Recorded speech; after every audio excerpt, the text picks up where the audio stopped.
Dear friends, myself Dr. Sachin Goswami welcome you on my YouTube channel. दोस्तों, आज केंद्रीय मानव संसाधन मंत्री श्री रमेश पोखरियाल जी का एक बयान आया है। उन्होंने कहा है कि 15 अगस्त के बाद खुलेंगे स्कूल और कॉलेज। स्कूल और कॉलेज को लेकर एक बहुत बड़ा फैसला यहाँ पर जो केंद्रीय मानव संसाधन मंत्री जी हैं उनके द्वारा ये फैसला लिया गया है कि 15 अगस्त के बाद खुलेंगे स्कूल और कॉलेज। और ये बात अभी दिल्ली के स्कूल और कॉलेजेस के लिए कही गई है कि दिल्ली में जो स्कूल और जो महाविद्यालय हैं उनको 15 अगस्त के बाद खोलने का निर्णय लिया गया है। लेकिन ये बात केंद्रीय मानव संसाधन मंत्री जी के द्वारा आई है, तो आप ये मत सोचिए कि ये दिल्ली तक सीमित होगा। हो सकता है ये आगे चलकर ये पूरे देश में इम्प्लीमेंट किया जाए। इस बात को पूरे देश के जो स्कूल्स और कॉलेजेस हैं वहाँ पर इस बात को फॉलो किया जाए।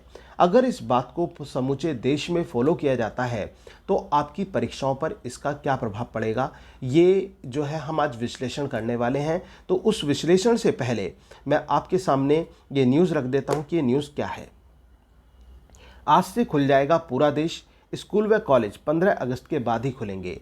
ये न्यूज़, ये एक हेडलाइन है, मेन हेडलाइन हम इसको कह सकते हैं अमर उजाला दिल्ली की आज की।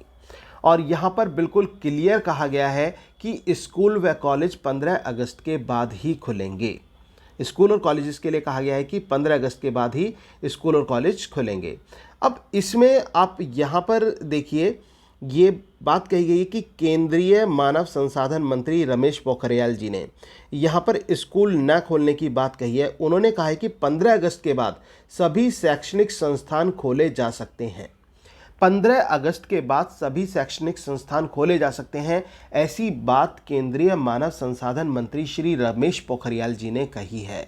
अब हम बात कर लेते हैं वही कि अगर ऐसा होता है, दिल्ली में तो ये क्लियर है कि दिल्ली में तो अब स्कूल और कॉलेजेस जो हैं वो 15 अगस्त के बाद ही खुलेंगे।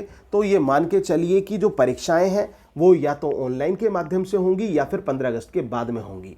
और इसके साथ साथ अगर जो हम दूसरे स्टेट्स की बात करें, हम बात कर लेते हैं दूसरे स्टेट्स की, तो उस पर इसका क्या फ़र्क पड़ता है अगर जो ये बात इम्प्लीमेंट होती है। अगर जो अन्य स्टेट्स में भी यही होता है कि 15 अगस्त के बाद स्कूल और कॉलेज खुलते हैं, तो उस कंडीशन में परीक्षाएं कब होंगी। तो साथियों, अगर जो ऐसा होता है स्कूल या कॉलेजेस के लिए दूसरे स्टेट्स में भी ये बात आती है और ये जो है ये बात सरकार बिल्कुल डिक्लेयर कर देती है कि सभी को माननी है, तो ऐसी सिचुएशन में आपकी परीक्षाओं का एक्सटेंड होना निश्चित है। फिर ये मान के चलिए कि जिन राज्यों में अभी परीक्षाएं जुलाई से प्रस्तावित हैं वो उससे भी लेट हो सकती हैं, आगे पहुंच सकती हैं, या फिर जो विश्वविद्यालय या शासन ये भी निर्णय ले सकते हैं कि विद्यार्थियों को प्रमोट कर दिया जाए। ऐसा भी निर्णय आ सकता है। जरूरी नहीं है कि क्योंकि उससे लेट सत्र हो जाएगा, फिर लेट सत्र होने की वजह से सब कुछ लेट होता चला जाएगा और नेक्स्ट सत्र भी वो आपका लेट हो जाएगा, जो पढ़ाई है वो सही प्रकार से हो नहीं पाने की है। तो ऐसी सिचुएशन में हो सकता है कि प्रमोट कर दिया जाए स्टूडेंट्स को। और वैसे भी कंडीशंस इतनी खतरनाक बनी हुई हैं, और WHO की रिपोर्ट की को हम अगर जो एनालाइज करें उसका, WHO की रिपोर्ट से आप देख सकते हैं कि जुलाई में कितनी बुरी कंडीशन इंडिया की बताई गई है, कि कितने बुरे चांसेस हैं जो एक्सपेक्टेशन की गई है। तो ऐसी स्थिति में विश्वविद्यालयों को और शासन को एक साथ मिलकर यह निर्णय लेना चाहिए कि विद्यार्थियों को प्रमोट कर देना चाहिए। पता नहीं किस बात का इंतजार कर रहे हैं, पता नहीं क्यों ये शासन और विश्वविद्यालय छात्रों की जान पर खेलने को उतारू है, ऐसा पता नहीं ये क्यों कर रहे हैं। लेकिन जो भी है, अगर जो ये निर्णय आता है तो ये मान के चलिए कि आप 15 अगस्त तक तो आपको रिलीफ मिल जाएगा।